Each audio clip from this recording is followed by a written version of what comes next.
All right. Hey, how's it, everybody? It is 5 p.m. West Coast time, 3 p.m. Hawaii time. Let's see here, 8 p.m. on the East Coast and 7 p.m.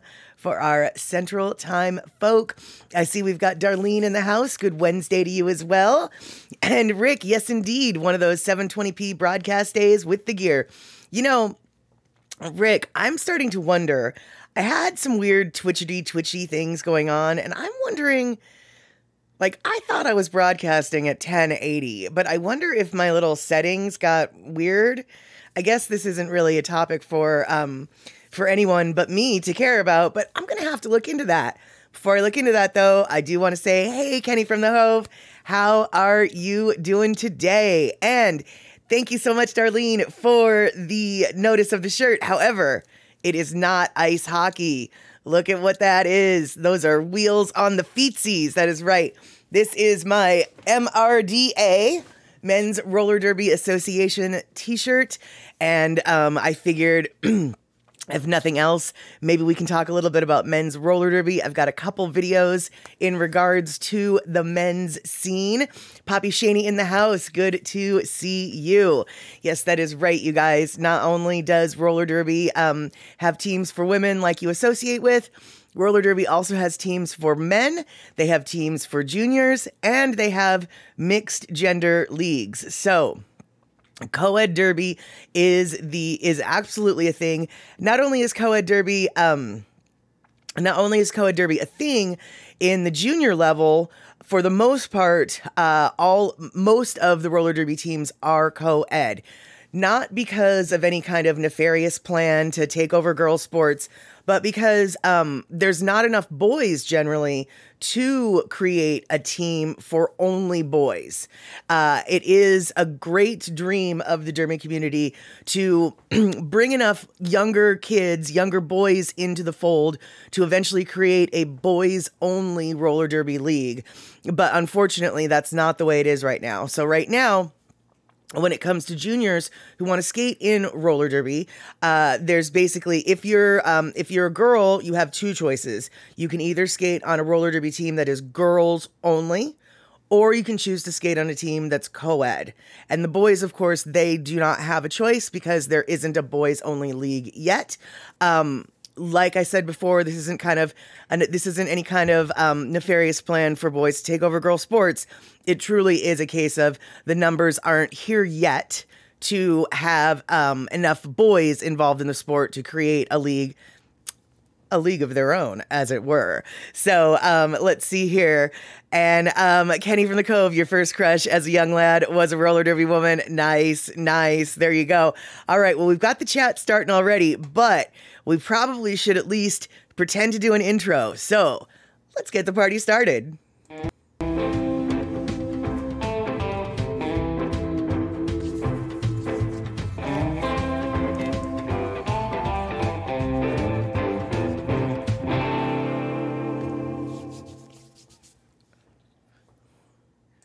All right, there we have it, Rabbit. So let's see here. Hold on. What is going on here?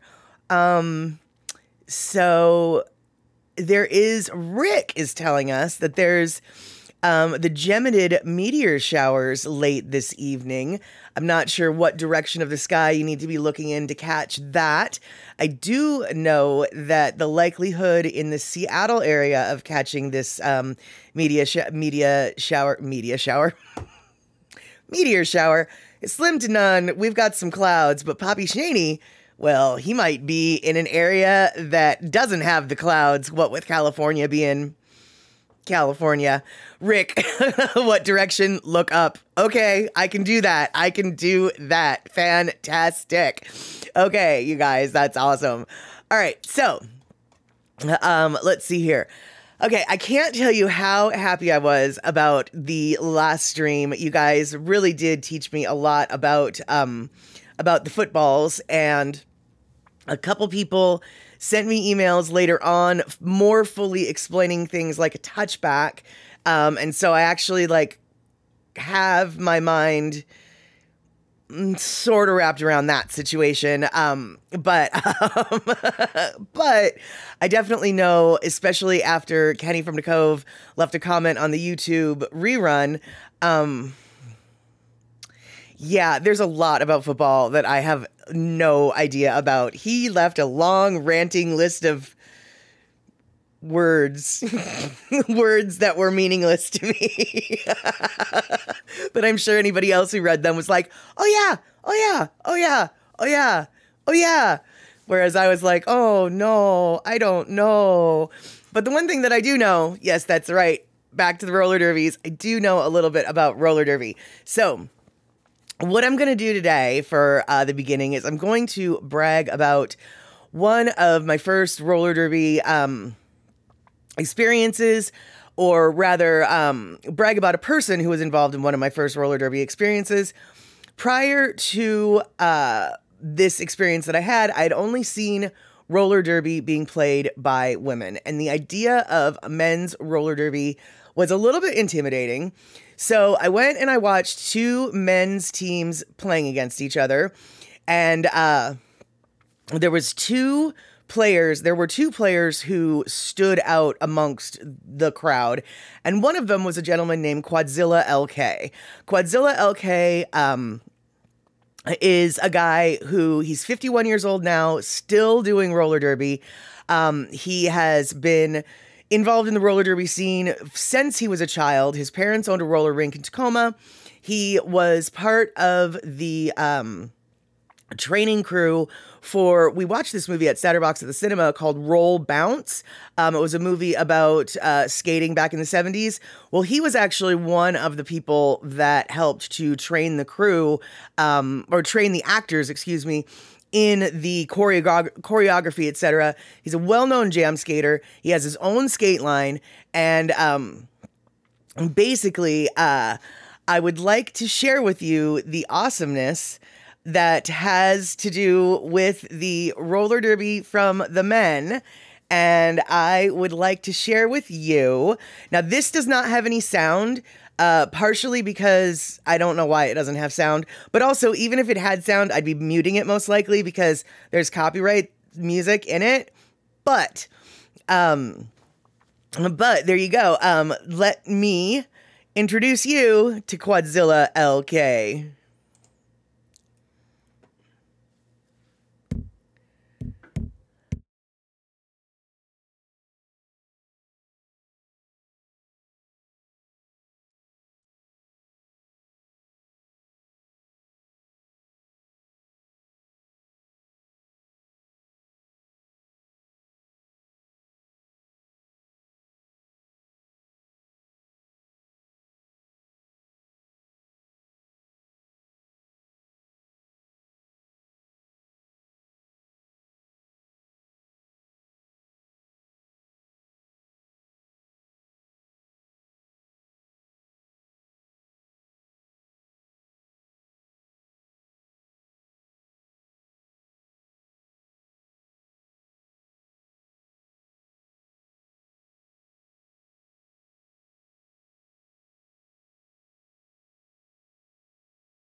All right, there we go. That was the highlight reel for my friend Quadzilla LK.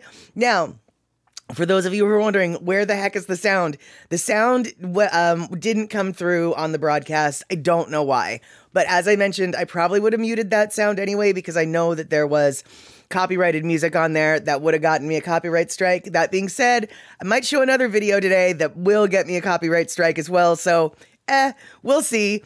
But in the meantime, we have got Kayla coming in, and we've got Cola T coming in. Super stoked to see you guys. And Darlene, you brought up a very, very good point, and I'm so glad that you brought it up. I have to ask, when playing co-ed roller derby, I bet there's no bars being held for the ladies. Each has to hold their own, I bet.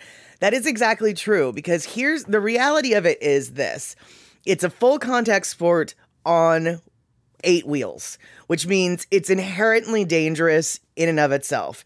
You need to be a good athlete, regardless of your gender. You need to be a good athlete in order to participate in this sport. The sport is also written with rules in mind to keep players safe. And the reality is, on a woman's team, you might have a skater that is 5'11" and 250 pounds, natural born woman, and then you might also have a skater who is 4'11" and 90 pounds on the same team, because women come in all shapes and sizes. And the fact of the matter is, so do men. And so even when you've got an all-women's team or an all-men's team, you have some incredible size and strength differentials that you're working with amongst your opponents.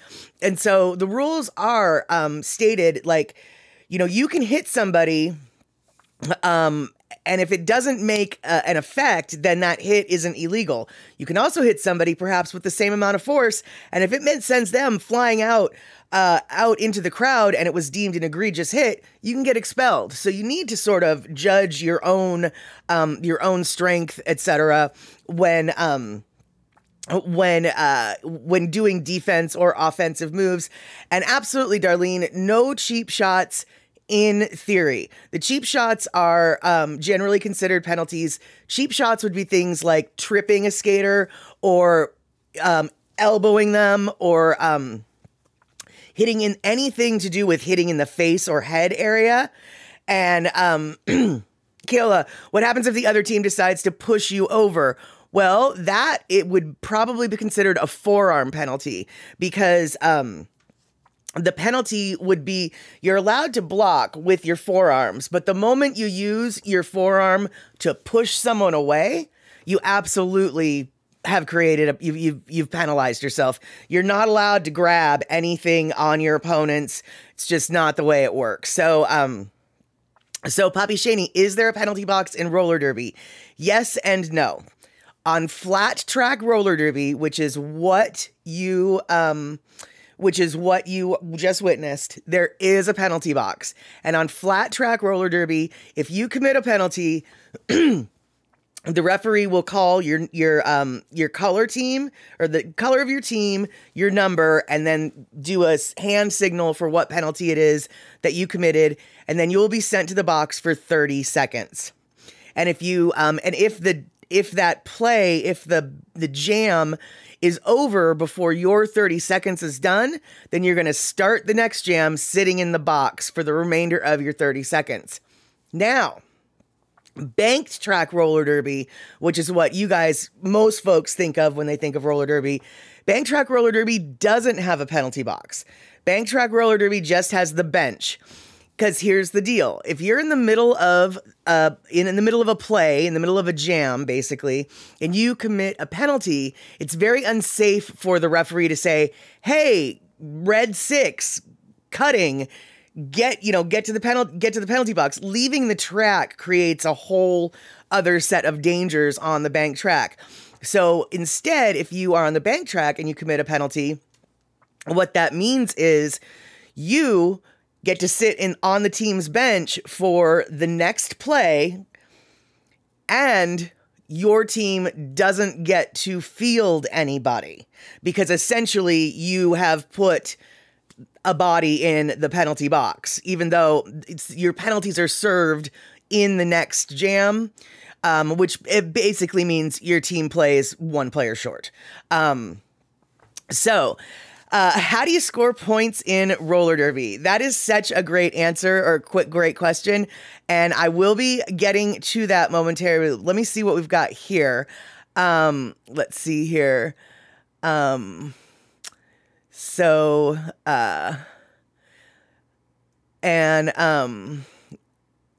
is there a penalty box? Let's see. And the only sports okay, and also baseball. Okay, so hold on. I find it hard to imagine any full contact competitive sport without at least a few cheap shots. At least that's been my experience. Well, now, Kenny, yes, so sticking with the cheap shots, we'll get to the scoring in a minute, but sticking to the cheap shots, you are 100% right. Cheap shots do happen. In fact, a lot of, and this is something that I'm embarrassed to admit, but a lot of men's roller derby players, they will actively, because it's in a jumble, when you've got a jumble of skaters, it's very difficult to tell who's doing what, where, and why.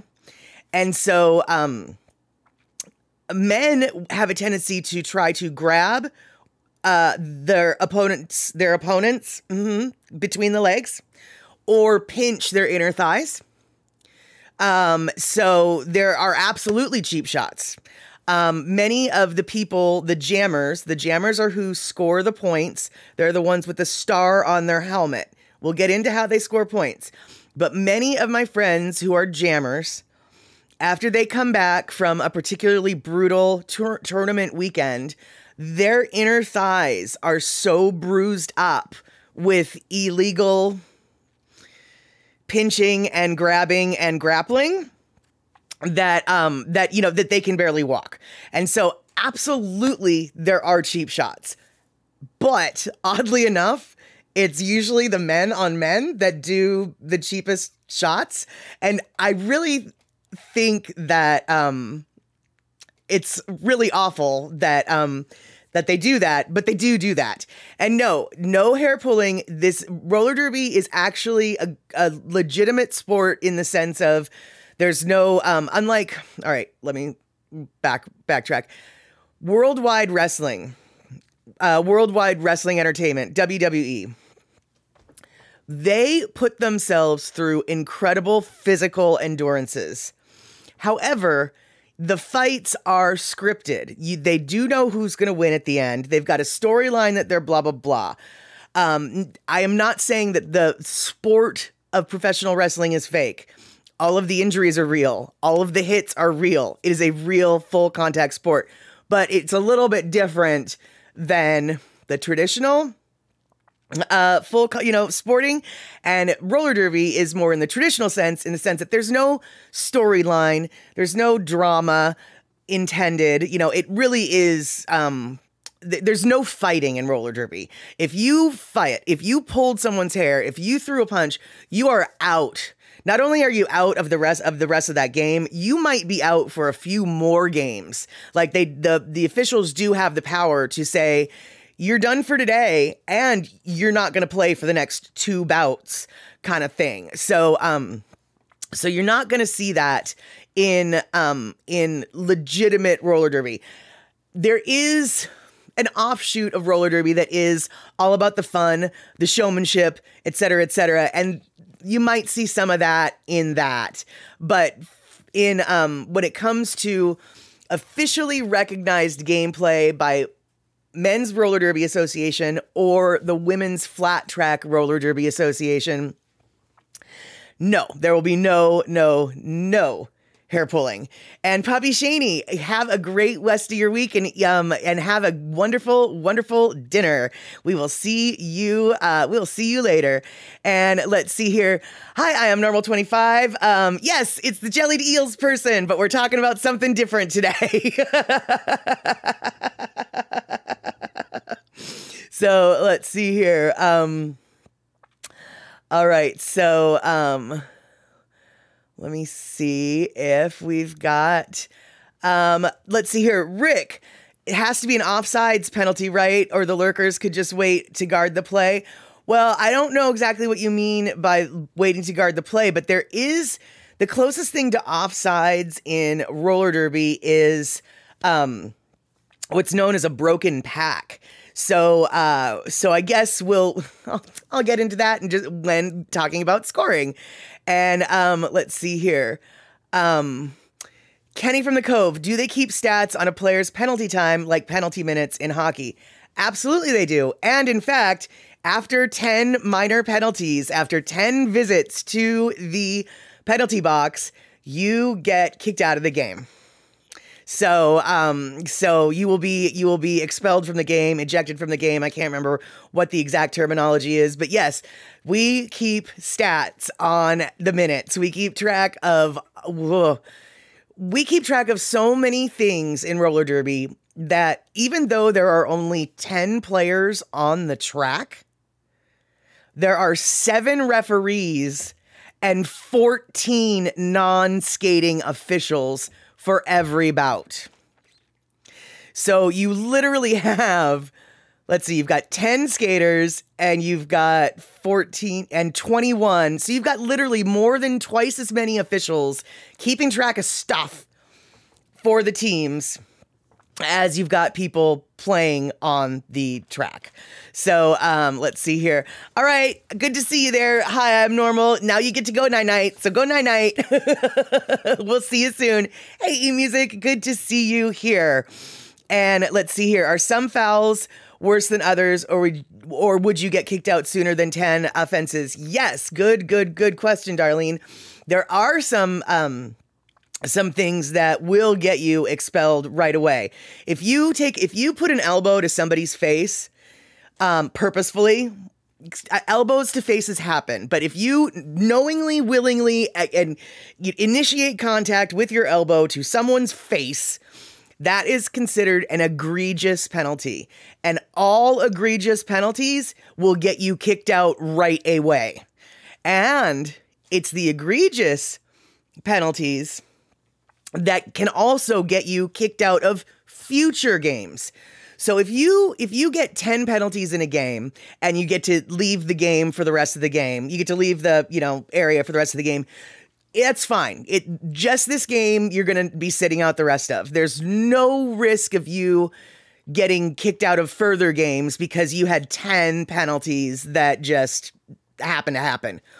But if you are skating super clean and then you do something like an elbow to a face, you will get kicked out right away, even if it's your first penalty of the night. And there will be a discussion later on to decide whether or not you're going to be kicked out of future games, because that's not okay. And so, Bacola T, this sport is so perfect for Scatter's penchant for stat keeping.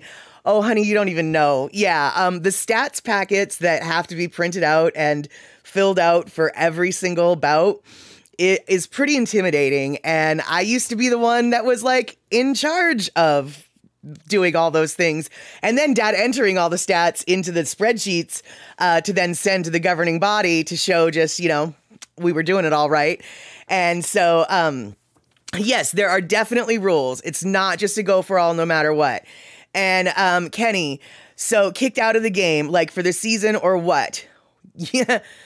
If you do something so egregious, you probably could get kicked out for the season. I've never seen that happen. I have seen a skater who, after the game was over, she was pissed off at the refs. And so she went up and punched a ref in the face. That skater was banned for 4 future certified official bouts. So, and not only was she banned for 4 certified official bouts, since it was the end of the season when this happened, it was actually her punishment carried over into the next season. But basically though, no, when you get kicked out of the game, you get kicked out for the singular game that's happening that day.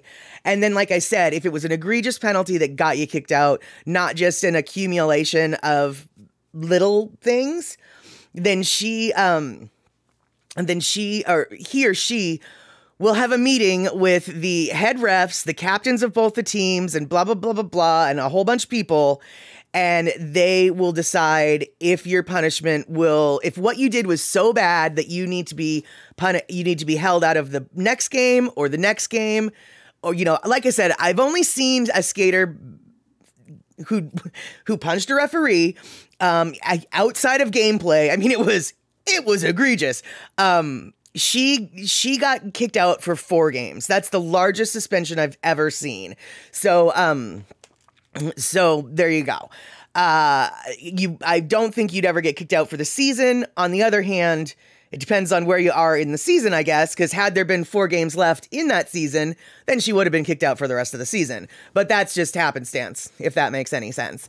And so, Mad Statter in charge of the stats. Wouldn't have seen that one coming. Well, Mad Statter roller derby is where I got the name. And Pacola T, thigh pinching is not egregious. It absolutely is. I wouldn't say it's egregious, but it is a penalty. It absolutely is a penalty. The problem is if referees don't see it happening, they can't call it. And by the way, the metric that referees for roller derby have in order to call a penalty is very beginning, middle, and end. So if you don't see the beginning, you just see the middle and the end, you don't get to call it.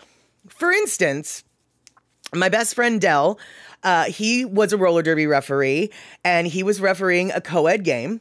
And Missile America, she's a player for Rat City Roller Girls, or at least used to be. She's a great player, but she's also a dirty player. She's a dirty player. She ended up kneeing her opponent, who was a dude, corporal punishment. She ended up kneeing him in the groin. And Dell did not see the contact of the knee to the groin. Dell did see the removal of the knee from the groin and corporal punishment hitting the ground, wailing in agony.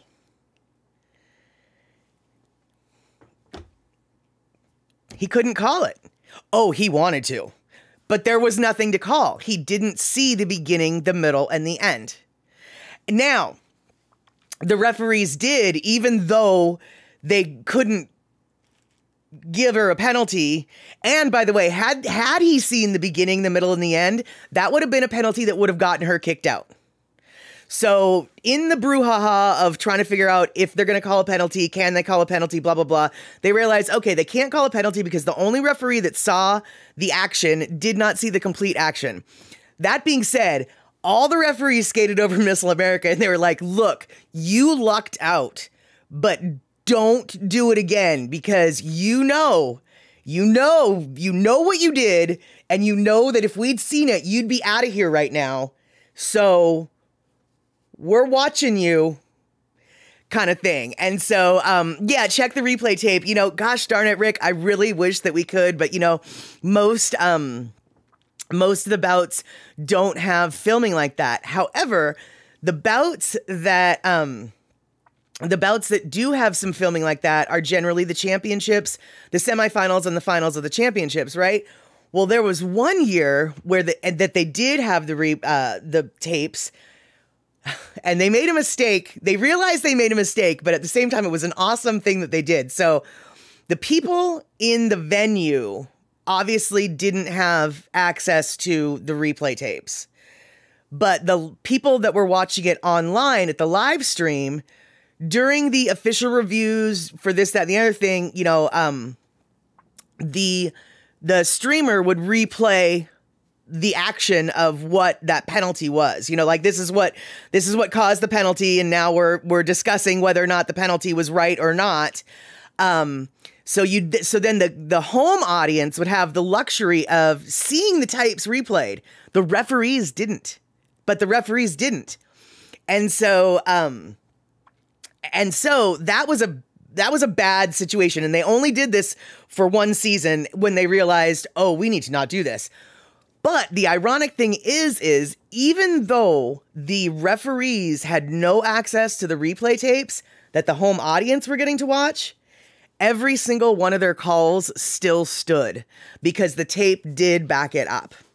And part of the reason why you're able to have such solid calls like that is because of the metric of initiation, contact, resolution. If you don't see all of it, you cannot call the penalty. Kenny from the Cove, roller derby could really use a camera drone and instant replay. That would be, instant replay would be awesome. And we do sort of have that in some cases. I don't know if I'd like to have a drone though. I mean, I just don't know if the drone, I'd be curious to see if the drone footage would be helpful, because a lot of what you're looking for actually is taking place on the ground, you know? And so there's a reason why you will sometimes see roller derby referees skating like crouched down super low, because they're watching where the feet are landing, whether or not they're landing inside or outside of the line, et cetera, et cetera. So I'm not sure an above camera would be helpful. On the other hand, I've never seen one, so I don't really know, right? Right.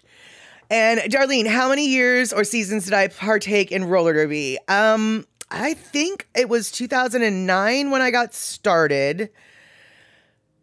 And I believe my last bout that I worked would have been in 2018 or 2019. So I would, about a decade was where I was in.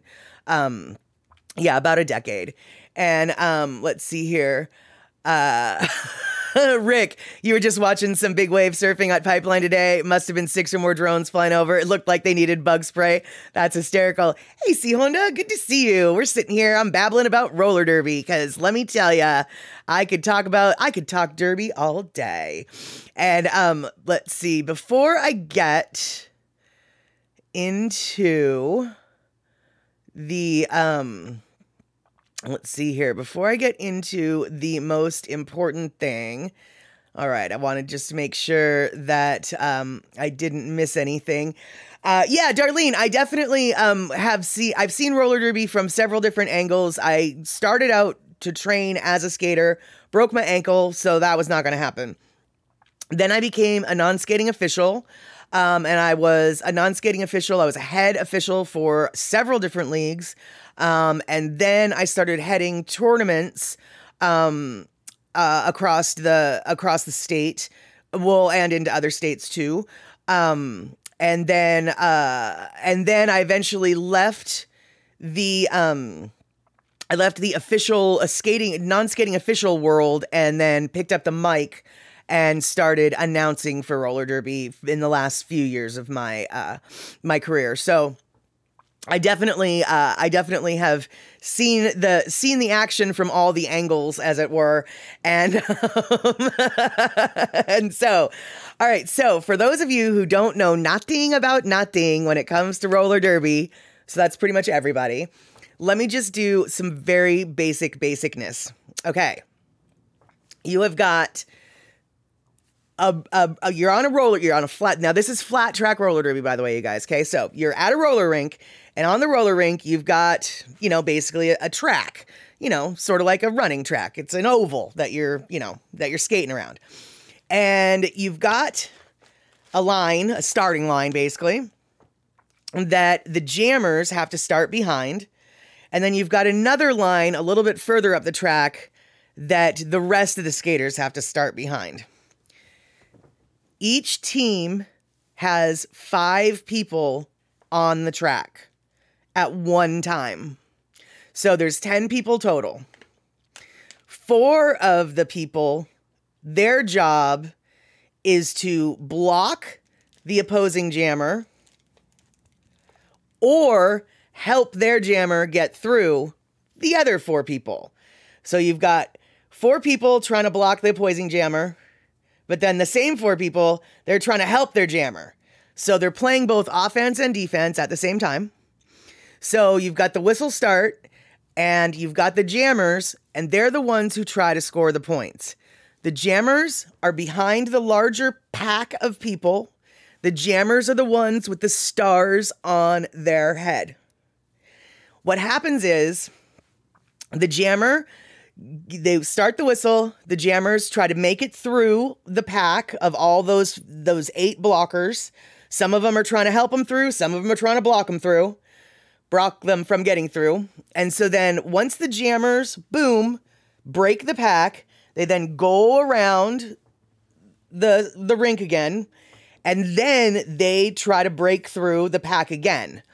And every single skater on the opposing team that they pass, not that first time, you have to at least go around the track once. Every single skater they pass, they get a point for. And so the most number of points you can get per circle around the track is 4. And then, so you've got 2 jammers, remember, they're both trying to get through that pack. Well, the first one to get through the pack, they're considered lead jammer. And you want to be lead jammer because at that point you control the clock. If there wasn't a lead jammer, the jam would last for 2 whole minutes, and you'd be skating. The jammers would be chasing the blockers around the track for 2 whole minutes, and the accumulation of how many times the opposing jammer passes the opposing team, that's how you accumulate the score. But if you're lead jammer and you have lead jammer status, you can call the jam off. And by doing that, you manipulate. If that other jammer hasn't passed through anybody yet, well, you just got 4 points, but they got 0, and you called the jam off. Whereas if you hadn't called the jam off, you're going through, you got 4 points, they went through, well, now they have 4 points, now you're tied. So now you have to do it again to get ahead. So there's benefit to calling that jam off. Now, if for whatever reason there isn't a lead jammer in that jam, then that jam's going to run the full 2 minutes. And so that's it. You're going to be basically just tallying up what's tallying up. So, okay, Rick, the arm motion, do you mean this? That's the jammer, the lead jammer. They're tapping their hips 3 times or as many as they can. And that is what the lead jammer uses to communicate to the referees, I am calling the jam off right now. Now, the referees, once they see that, they need to do the jam call off whistle, which is 4 tweets. Toot, toot, toot, toot, toot. No, toot, toot, toot, toot. Not, I always do 5. It's toot, toot, toot, toot. Anyway, so that's how they, and then once the final whistle of the 4 whistle cadence is done, then the jam is officially over. So yeah, this is a secret code, as it were. There's a lot of secret codes in Derby. If you're getting called for a cut, you're getting called for a cut. If you're getting called for a forearm, you're getting called for a forearm. If they want you to stay in the pack is here, pack is here. We won't talk about the pack because that's really confusing. But basically, the long story short, or the short story long, is the people with the stars are the ones that score the points. And they score 1 point for every person of the opposing team that they pass. So, let's see here. Okay, there's touchdowns in football. So what's the same as a touchdown in roller derby? Well, I guess there isn't necessarily, I mean, scoring points would be the touchdown, passing the opposing jammer, passing the opposing team members. So let's see here. Darlene, the people with the stars are then the quarterbacks. Well, no, not really, because the quarterbacks don't usually score the point. But I definitely don't know enough about football to be making analogies. I mean, okay, the quarterback can score the point. I've heard that Russell Wilson's done it. But generally the quarterback throws the ball to somebody else to make that point. Whereas only the person who is wearing the star can make that point. However, now that I think about it, Darlene, your analogy is not too far off because you might also notice in some derby footage, okay, you've got people with the stars on their head, but then you also might notice, wait a second, there's two people with a stripe on their head. What is up with the stripe? Well, the stripe is worn by the skater known as the pivot. And the pivot is one of the blockers that is allowed to take the star from the jammer. So when someone has a star on their helmet, it's not because their helmet has a star painted on it. It's because they've got a cover that they put on their helmet that has the star, just like with the stripe. And they're removable covers. So if for whatever reason, if say the jammer is just not getting through and it's been like a minute and a half and they're just not getting through, what the jammer can do is remove that star cap from their helmet and hand it off to the person with the stripe cap. And then the stripey cap person puts the star over their helmet and now they can score points. So, and they score points the exact same way by going through and passing opposing members. So in a way, I guess, I mean, no, they're not like quarterbacks, but yeah, they kind of are. Like I said, I don't know enough about football to really make a solid analogy like that, but there definitely is some similarities. And so basically, roller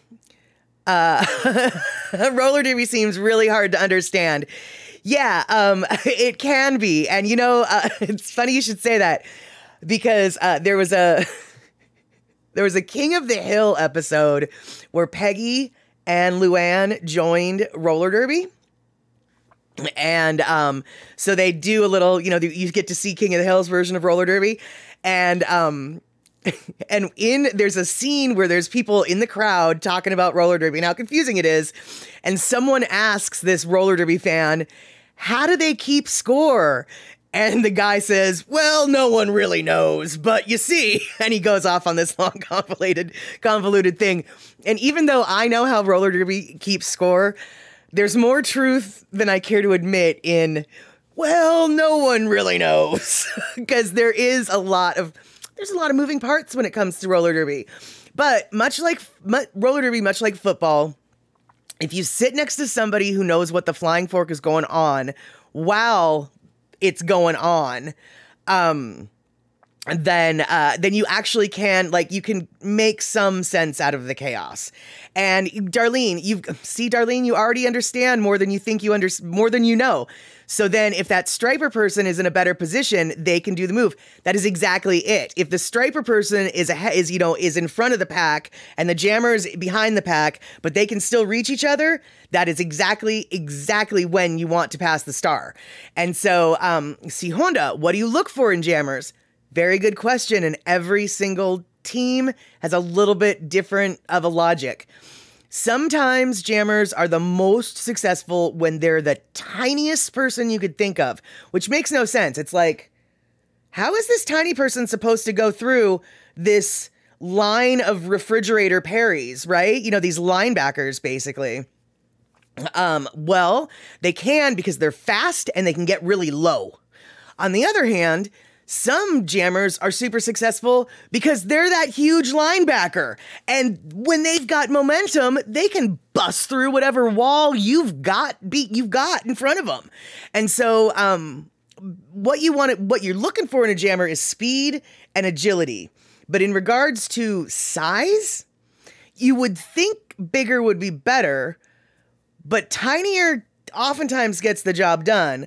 On the other hand, don't discount that big person because they can bust through some walls that you didn't think were permeable.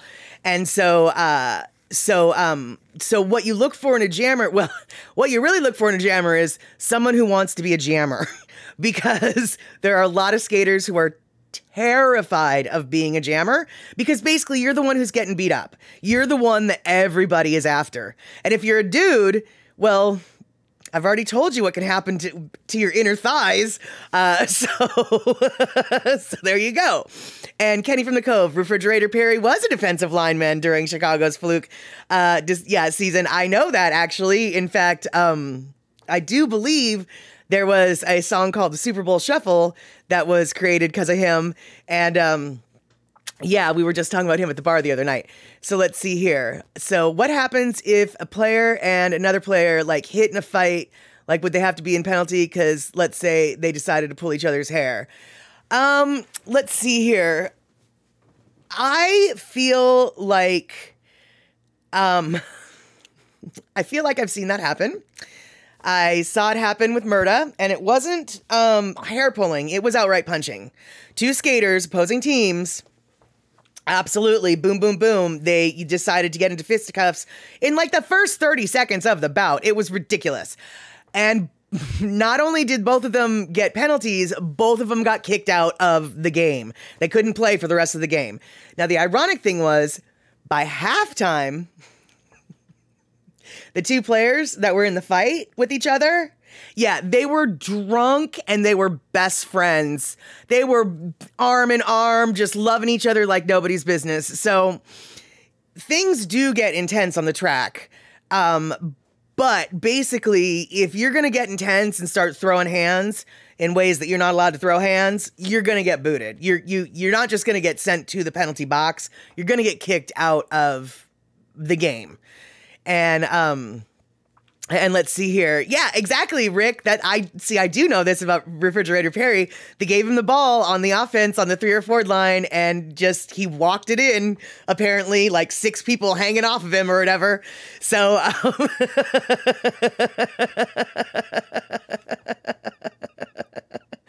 Options, so good to see you. And yes, that's exactly it, I guess, is some people are willing to sacrifice their bodies to be the center of attention. Other people are not. So when you're looking for a jammer, you want to look for someone who's willing to sacrifice to be the center of attention.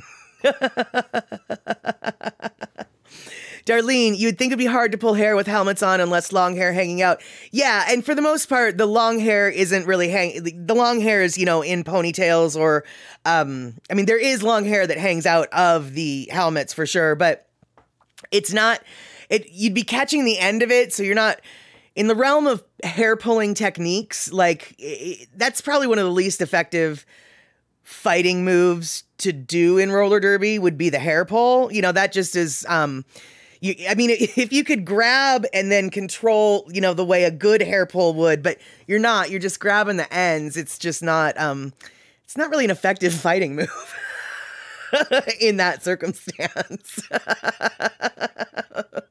So no hair pulling, and all that is allowed in roller derby. So no hair pulling is allowed in roller derby at all. And like I said, some of the other things that happen in roller derby, like the inner thigh pinching, this is not legal. It's purely a case of the referees and the officials just don't see it. But it's not legal.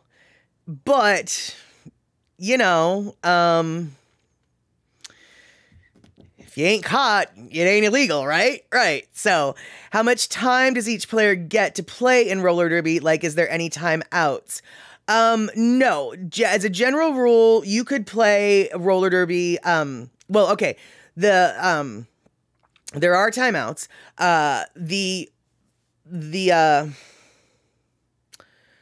The format of the game is it's an hour-long game broken into 2 half-hour halves. And then each half-hour half is broken down into individual jams. So, and the jams last at most 2 minutes. And then there's a 30-second break between each jam. And that is to allow the skaters in the previous jam to exit the track and the skaters on the next jam to enter the track.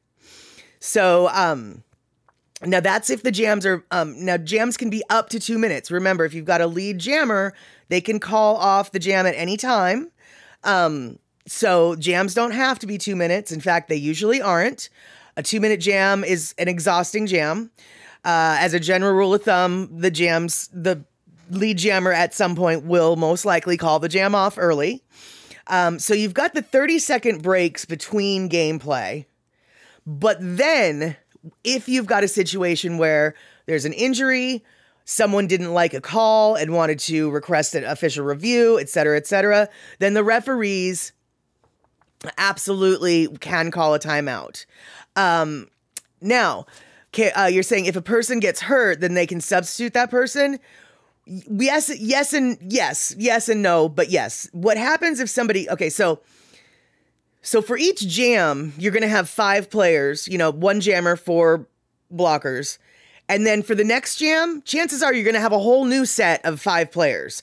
So very rarely are you going to see skaters on the track lining up 2 jams in a row. If you don't have it, you can see it. It is legal, but it's very rarely are you going to see that. So if somebody gets injured, that jam is called off due to injury. And not only is that jam called off due to injury, that injured player is not allowed to skate for the next 3 jams. And yes, their coach, in fact, if that skater doesn't want to skate for the rest of the game because they're in so much pain, that's fine. The coach can replace them with whoever's on the roster. Cola T, is there any limit on the number of players on your team roster?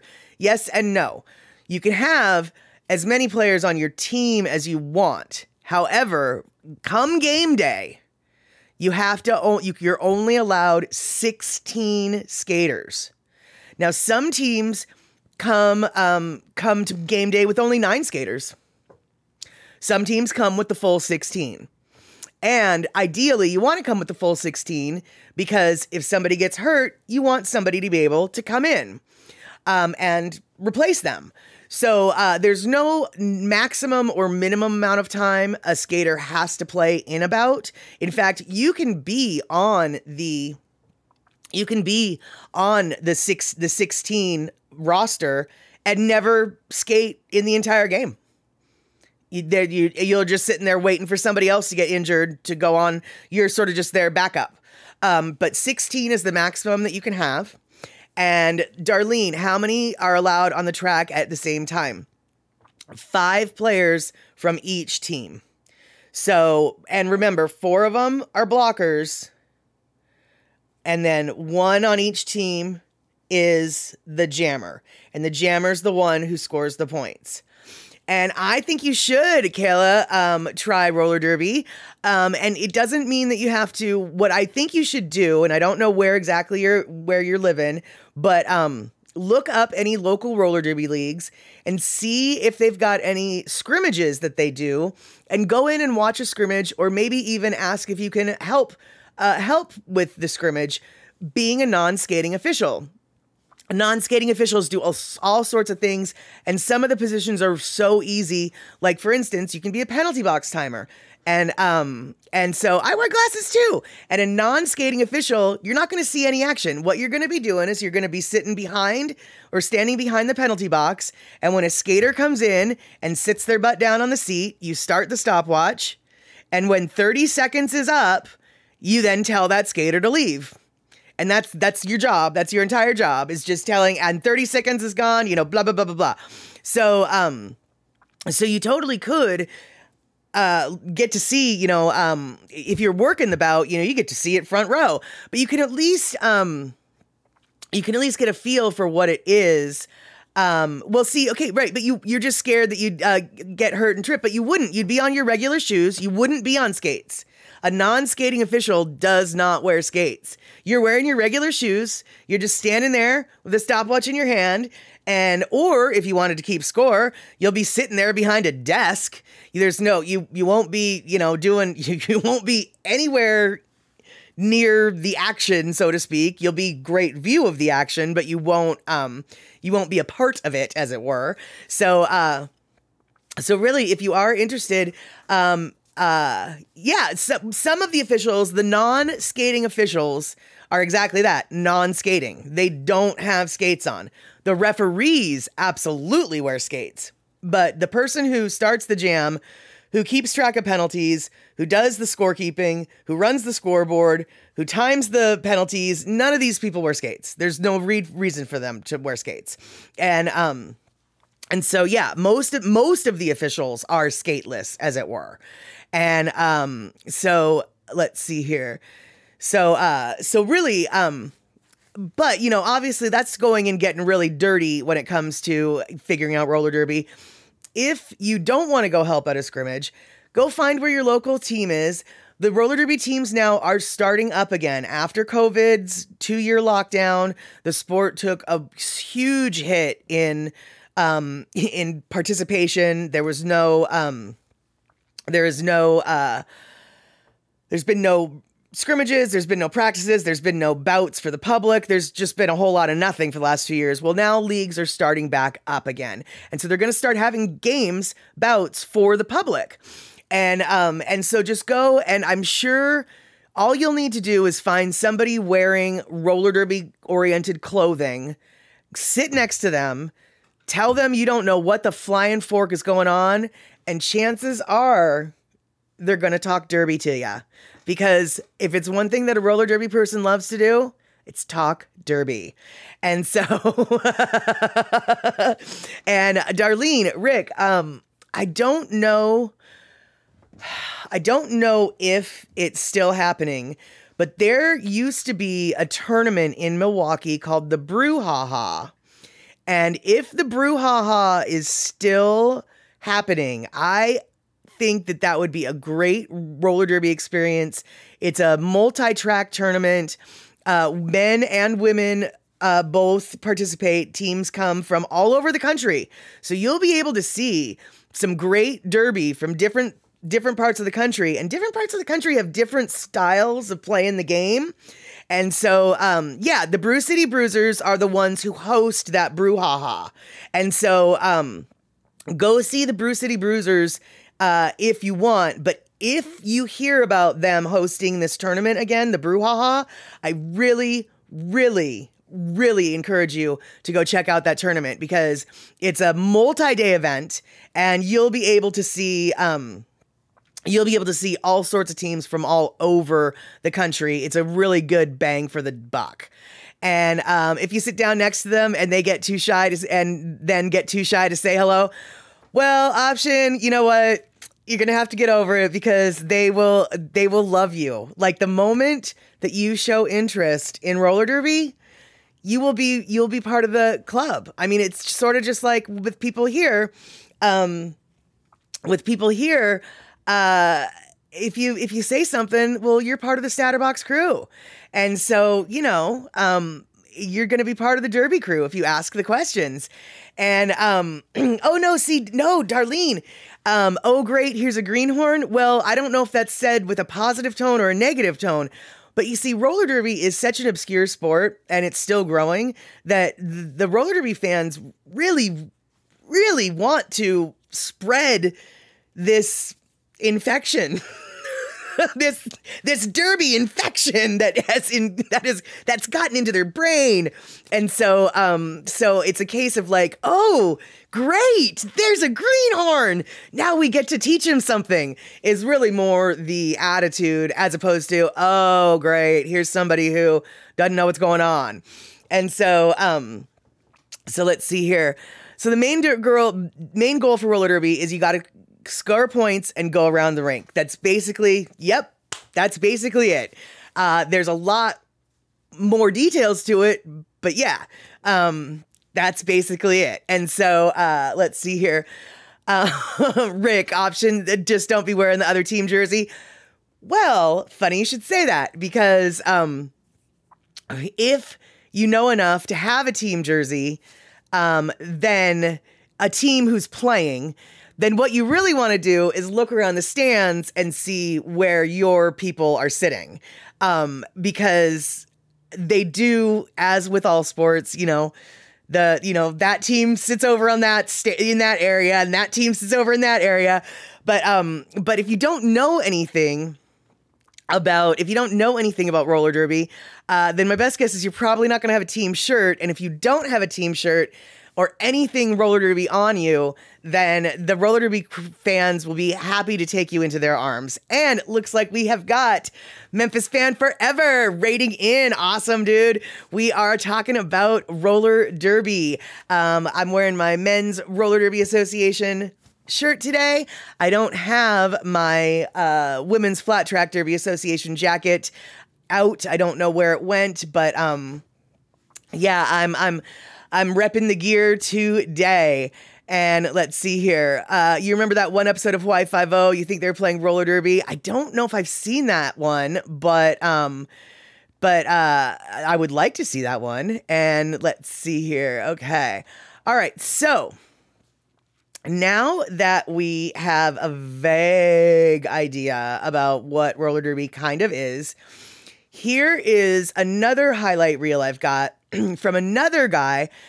Brian Stang is his name, but his derby name is B Stang. And let's see here. Oh, Memphis, you're a referee for your state roller derby? What?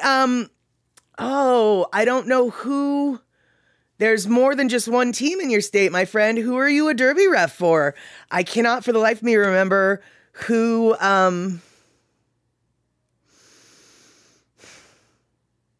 I cannot remember who plays out of Tennessee. So yeah, definitely join in this conversation. If you know how to talk derby, then you definitely have come to the right place. And so anyway, this little clip that I'm going to show you guys is not of anybody who I have a real close roller derby relationship with. On the other hand, I have officiated for him on several occasions. He was originally part of the Missouri roller team, I think it was Missouri, called Your Mom. And when they joined the Men's Roller Derby Association, the Men's Roller Derby Association did not like that name because they were like, Your Mom? That's just dumb. That's too feminine, they said, for a men's roller derby team. That's too feminine. And so as a result, all the skaters on the founding skaters of that league, they named themselves, all of their derby names were like Seahorses Forever and Twinkle Toes and like Sparkles and Fairies. Like they picked the most feminine roller derby name just to piss off MRDA. And well, that kind of made me laugh, which is why I really enjoy Your Mom. They have a great sense of humor, even though they're an incredibly intense team. Oh my God. They won the nationals for the Men's Roller Derby Association. I can't tell you how many times. Oh, Memphis Fan Forever. You're not in Tennessee. Got it. You're in Southern Delaware. You ref for women's derby here in Delaware. Fantastic. I obviously assumed that you were not in Delaware. And so, okay. I don't think I've ever seen anyone from Delaware. I've officiated for Pennsylvania teams. I've officiated for Philadelphia, actually a couple different Pennsylvania teams now I think about it. I've officiated for some Boston teams, but I've never officiated for some Delaware teams. Awesome, that is so cool. So are you a jam ref? Are you a pack ref? Are you are you a head ref? What's your deal? That is so awesome. So we've got another roller derbier in the house. Okay, so while we're waiting to say what? How's my ankle? Can I ask? Oh, you can ask. Good to see you. Say what? You can ask. My ankle is swollen right now. The ankle that I broke from training for roller derby. The bone itself, the bones, it was actually a multiple break. The bones have healed just fine. I have a plate and 6 screws. But all of the tendons and the soft tissue surrounding that injury have really never healed properly. And so by the end of pretty much every day, my ankle is about huge. And my other ankle is all regular size. It's kind of funny. And I definitely have to do strength and flexibility exercises on a daily basis in order to just like walk without pain, you know? So yeah, let's see here. And let's see here. Good to see you, Gina. We are discussing a little bit about flat track roller derby today. It's a little bit different than bank track, so that's why I'm specifying flat track. And let's see here, Memphis fan, your old teacher who taught me art. You're a ref who gives penalties. Okay, so you're just a pack. You're just a pack ref, and I don't mean just a pack ref. Actually, pack ref is a very difficult position to be in. In fact, it's the bulk of the work. So awesome! That is super cool. Okay, so let's see here. Let's go. Where am I? Here we are. All right, now this is a highlight reel. It's gonna last 2 or 3 minutes, and it's got background music. But you know what? I might mute it. And I might talk over it to explain some of the stuff that you're seeing. I don't know what we're going to do. Let's play it by ear. But this is a highlight reel for B. Stang. He has played with Team USA for the World Cup, the Roller Derby World Cup. And he has played with multiple teams in the United States, depending upon where he's been located. He lives in California now, I believe, and so he is skating with a California team. So we're going to play that video, but before I play that video, I want to say, hey, brother Bruce. Hey, Terry in Scotland. Hey, all you Raiders. Good to see you. And, does Lono have any roller derby music? I don't think so. I do not think so. Oh, speaking of which, God dang it, you guys. I haven't had the music on at all today. God dang it. All right, well, we'll get the music back on in a minute. But Panel, thank you for resubbing and thank you for coming in with the raid. We are just now about to watch a highlight reel of a men's roller derby player named Brian Stang, but his derby name is B Stang. And yeah. Let's watch it for a couple minutes and we'll see what kind of questions we've got. People seen it, but they just don't know. What I told you, Cutter. People seen it, but they just don't know. People seen it, but they just don't know. People, let's go. People seen it, but they just don't know. People seen it, but they just don't know. Come on, baby, let the good time roll. Fresh off the block, the hustler just returned. I devoted, now they call me Big Worm. I'm the according to the streets. The town without gift will make Memphis bleak. But I don't toss up rock signs and diamonds. But I might toss an nappy hair like I'm saying. Let's do it. I'm ready. Right back at him. I'm Memphis. I know you feel hesitant, but I'm so positive they couldn't see me in the negative. Not today, no sir. They say life is a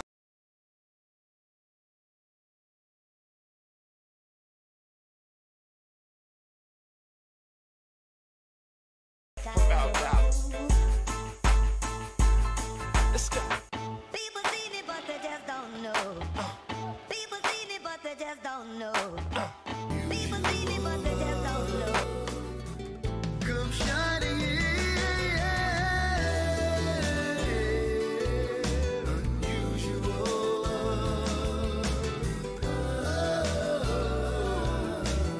All right, you might have noticed I just switched up the music, so hopefully that will not get me a copyright strike.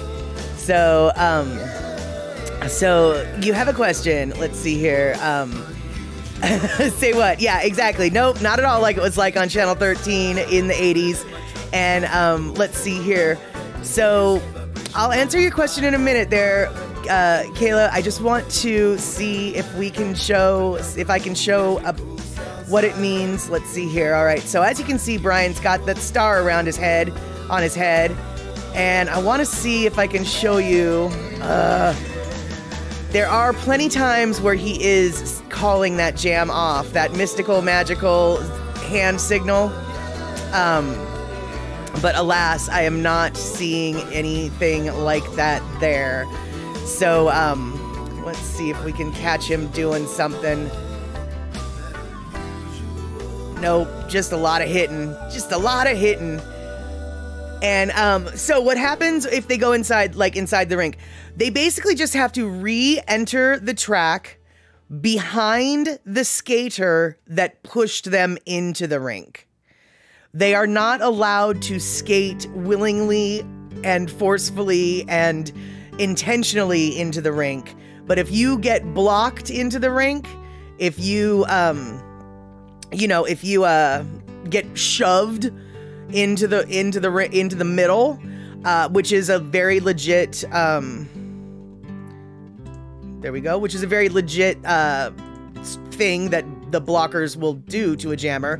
You have to basically, so Jeff pushed Brian into the middle, and then Jeff might skate way far backwards to make Brian have to skate way far backwards before Brian can come back in. And so you just basically have to come back into the track, but you have to do it behind the person that forced you outside. And actually, that's the same for outside too. If you get pushed to the outside, you have to re-enter the track behind the person that pushed you to the outside. And so, yeah, Brother Bruce, good to see you. And you used to watch roller derby when they skated on the slanted ring.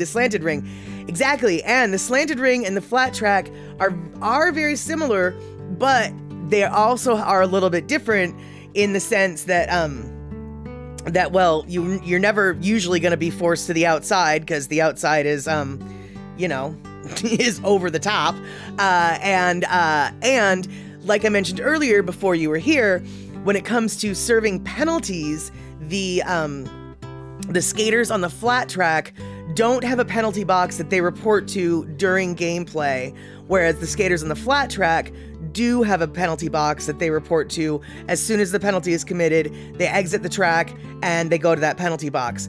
Banked track, you might commit a penalty, but you're not going to be told you committed that penalty until after that gameplay is over, after that 1.5-minute jam is over. And then the referee will say, hey, you did a penalty this last play. You need to sit on your bench, and your team doesn't get to field another person for this next jam. By the way, did you just notice I said something different? Flat track roller derby has 2-minute jams. Banked track roller derby has jams that last 1 minute and 30 seconds. So there's a subtle difference right there. Another subtle difference is bank track, you are not allowed to skate backwards on the track. You always have to be going forward. You don't necessarily always have to have a forward momentum, but you always have to be going forward. You cannot skate backwards on the track.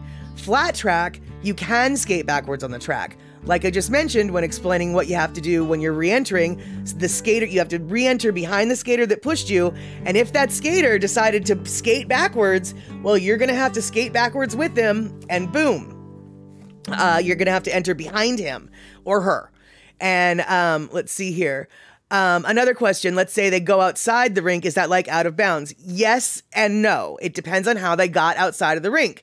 If they were pushed outside of the rink by an opposing player, or even one of their own teammates, I guess, it's fine. But if they actively skated outside of the rink to, say, get a shortcut or to avoid a hit, that is a penalty, and it's called skating out of bounds. And you would have to go to the penalty box for 30 seconds for that. It is absolutely not a strategy that they want you to do. And so, Kayla, what's the difference between both roller derbies? There's subtle differences, and there's a lot of them. But the fundamental reality is still the same. The jammers, the one with the stars, they're always the one who's going to score the points. Flat track or bank track. The people with the star on their head are the ones who score the points. And for both flat track and bank, the one with the star on their heads get one singular point for every opposing member of the opposite team, the opposing team member that they pass. So, derby seems so confusing. It is and it isn't. I mean, to me, I think football is like so confusing. And say what? Do they still do the whip thing? Yes and no.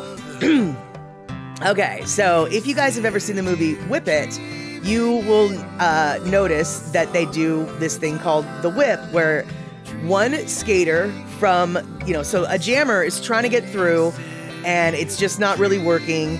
Well, a blocker for that team, they can reach out their hand and the jammer will grab their hand, and then that skater will whip them to the front of the pack. And you can actually do that with your leg, you can do that with your arm. And sometimes they do the whip thing. However, the strategies, what am I saying? The blocking formations that the blockers have created, the gameplay and the strategy of roller derby has evolved so much that very rarely is a whip possible or favorable to do. It's absolutely still legal to do it, but it just doesn't get utilized very much anymore. And Terry in Scotland, you used to watch roller derby all the time, but you never knew what the heck was going on. Yeah, you know, I feel like maybe one day I need to just show a roller derby bout. I'll grab it off the internet maybe, and I can act like a fake announcer and explain to you guys and basically just, you know, walk you through. We don't even have to watch the whole bout. We can watch, like, you know, 15 minutes of it. You guys probably would figure out vaguely what's going on. And yes, exactly, Kenny. Roller derby in all of its forms is not the lawless mayhem people would think. There is, exactly. If you know what you're watching for, you can see the beauty in the chaos, because there is a method to the madness. And so, Rick, okay, if on the last few jams, the winning team could intentionally do a penalty, put one in the penalty box, and keep a point from the other team on a jam. Oh, what a great question, Rick. And no, because there's this thing called ghost points, or actually they're called not on the track points anymore is what they're called, I think. And what that is every single person, okay, so I'm about to contradict myself, but the jammer has to pass and opposing skaters to get points. The moment the jammer passes the first opposing skater and gets that 1 point, they also get all the points for the skaters who are in the box. So if you've got 2 skaters in the box and you've got 2 people on the track, the moment that jammer passes the first opposing player, they get 3 points. So it's absolutely not, it's not a strategy that you would think, because you're actually making it easier for the opposing team to get through, because you're going to have less people on the track. And once they get the first point, they get the points for everybody on the team who's in the penalty box. So that's how that works. And let's see here, Darlene, good to see you. I know how life gets in the way, so no worries. You had to step away. I get it. And Kayla, yes, in order for the person to score the points, they have to go around the rink. You're totally getting it, dude. You're picking it up. So here's the deal, all right? So the jam is about to start. Nobody's moving. Nobody's doing nothing. And then tweet, jam starts. So both the jammers go through and fight through that pack of people that are all skating forward. Now the first jammer to get through, that's, remember, lead jammer, and that jammer can, the moment they go around the track, they can start scoring points. Now that other jammer, who's not the lead jammer, they've also got to bust through, and no points for either of them yet, and they also have to go through the track and come through the pack that second time. And that second time is when the points start happening. So the first time through for the jammers is who determines lead jammer. The second time through is when the points start to accumulate. And so this is where the benefit of being the lead jammer comes in. You bust through first, you get to the back of you go around the rink and you get to the back of the pack first, and you get your 4 points first. But that other jammer's hot on your heels and just about to do the same thing you just did. Well, do you want to let him score 4 points and now the game is tied? Or do you want to call the jam right now? Boop, boop, boop, boop. And now you've got 4 points and they've got 0. That's how that works. So you really are, you're, it seems confusing, but you are absorbing, I think, more than you understand. And let's see here. Lono's singing about love. I'm talking about roller derby. Same thing, Rick. Same thing, right? So yeah, so that is that is basically the roller derby lesson for today. I didn't realize that we were going to talk so much about roller derby, but you know, I actually didn't even scratch the surface. I could talk for another hour and a half about roller derby, but I don't have the visual aids. And that's exactly it, Kayla. You got it. Roller derby, you have to skate through the other people to earn those points. And so Darlene, okay, cool, Darlene, you're maybe on the same page. Like maybe it'd be cool to watch something to see if it sticks. Yeah, because honestly, you know, much like last stream where you guys got to see this like total look of confusion and glazed eyes on my part, I have no doubt in my mind that every single one of you has that exact same look of confusion and glazed eyes on your part, because unless you see it happen, it is it's very hard to put all these pieces together.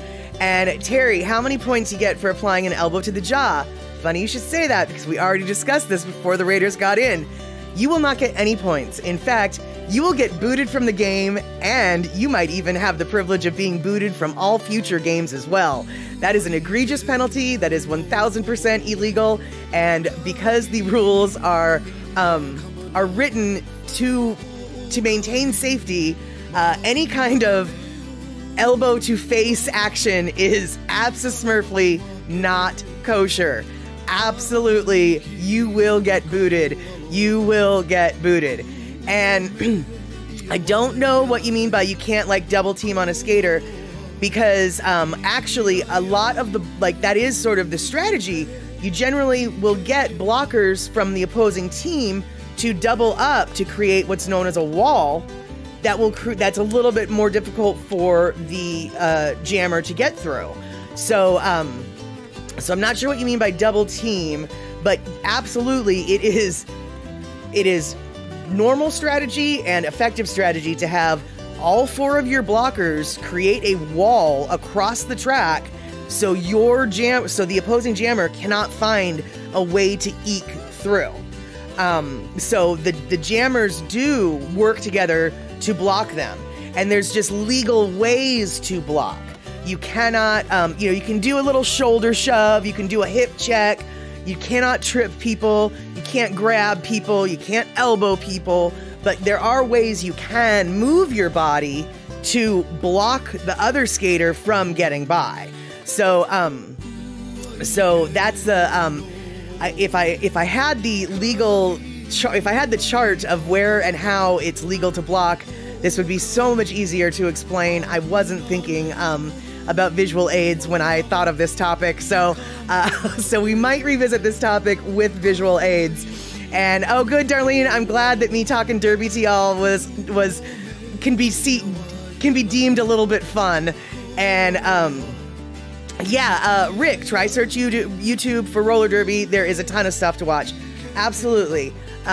If you want to see some sanctioned games are games that that the governing body of roller derby considers games useful for ranking purposes. WFTDA, WFTDA, Women's Flat Track Derby Association. They, if you Google or if you YouTube WFTDA, you will see countless bouts. This is WFTDA. I just put in the chat, Women's Flat Track Derby Association, WFTDA, and WFTDA, by the way, hates it when people call WFTDA. And since I have a problem with WFTDA for my personal reasons, I like to call WFTDA because WFTDA is WFTDA. Anyway, and yes, no pushing in roller derby and no hitting with your fisticuffs or your elbows, but you can hit someone with your shoulder. I mean, you generally don't want to hit them in their face. You can't hit anybody with any part of anybody on their face. But you know, you can hit their shoulder. You can hit their shoulder with your shoulder. You can do all sorts of things there are other ways to use your body to block than just elbowing or, you know, punching. And so, yeah, Rick, whew, I'll tell you what, man. You don't even want to get me started.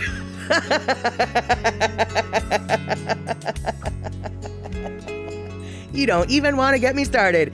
Gina, okay, so, good question, and we covered this earlier, way before you got here, and a bunch of people have come in since then, so fantastic question. All right, so how are the points scored? The points are scored by one person. That person is the one who wears the stars on their helmet. That person is called the jammer. The jammer starts behind the two. Each team has a jammer, and they start farthest back, and then in front of the jammers are 8 people, 4 on each team, that are blockers, and their entire job is to block the jammers from getting through. So the jammers, once the tweet starts the game, the jammers go and then they fight their way through that pack. And then, so they have to fight their way through the pack first, and then they continue to skate around the track. And then when they hit that pack again, that's when scoring starts. And the person with a star on their hat, every player on the opposing team that they manage to pass, they get a point for. So you can get 4 points total for each pass around the track, for each time through the pack around the track. And the pack is what is known, that's what you call the group of 4 blockers from each team. They create what's known as the pack. And so let's see here. Is it bad if one of their foot is outside of the rink? Or do you have to have both of your feet inside the rink? Very good question. You have to have both your feetsies inside the line. You got to be in the rink. If you're not, that not only does that not count as a point, it is considered a cutting penalty. And so you need to get your buns to the penalty box.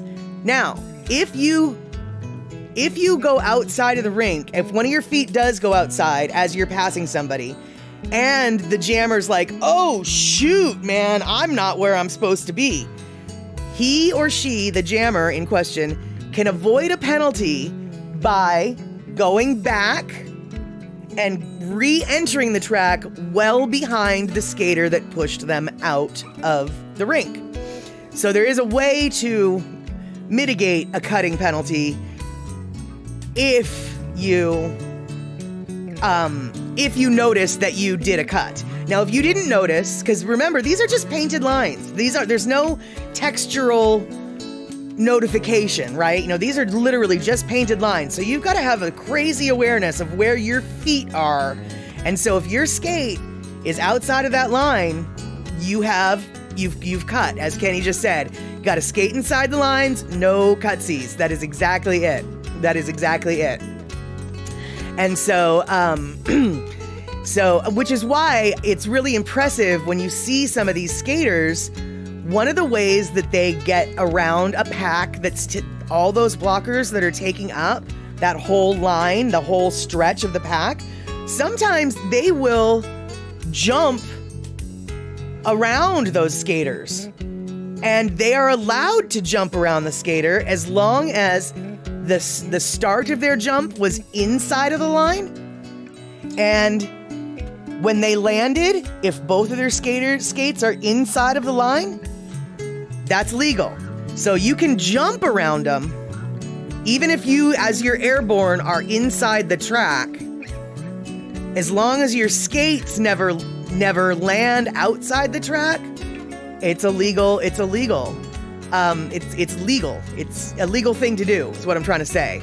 And, okay, when do the motorcycles come into play? And the cannon and the metal ball. You're thinking of something different, Rick. You're thinking of what? You're thinking of rollerball. Yes, that's right, rollerball, which I think I've got on my system, and we might need to have to watch that again. And, yeah, so let's see here. Okay, so wait, so let's say someone is blocking you.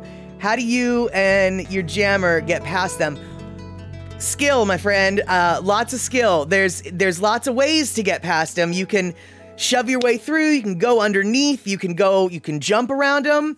That's the trick, my friend. That's the trick. How do you do it? Well, it depends on the type of jammer you are and the skill set that you've got on your feet.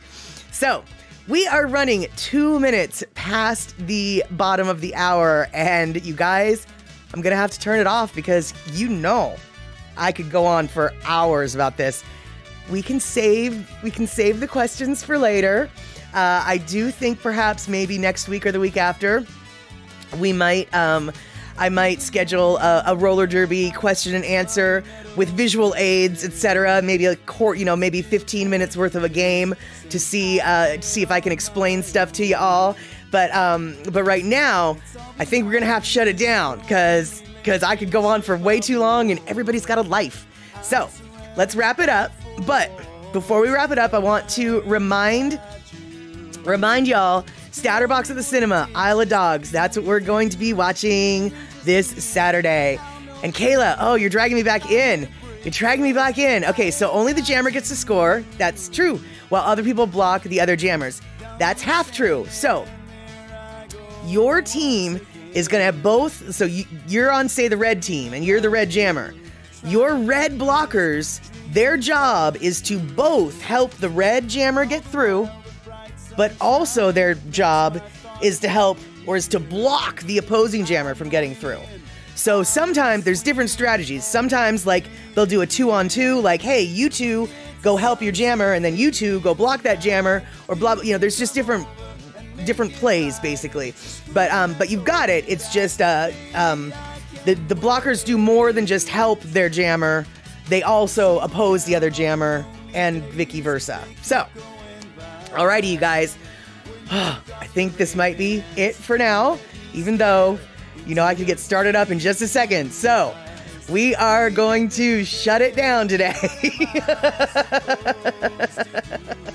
And I'm so excited that you guys had so many great questions, and I'm really excited y'all let me talk derby to ya. So, maybe we can do it again sometime. All right, take care.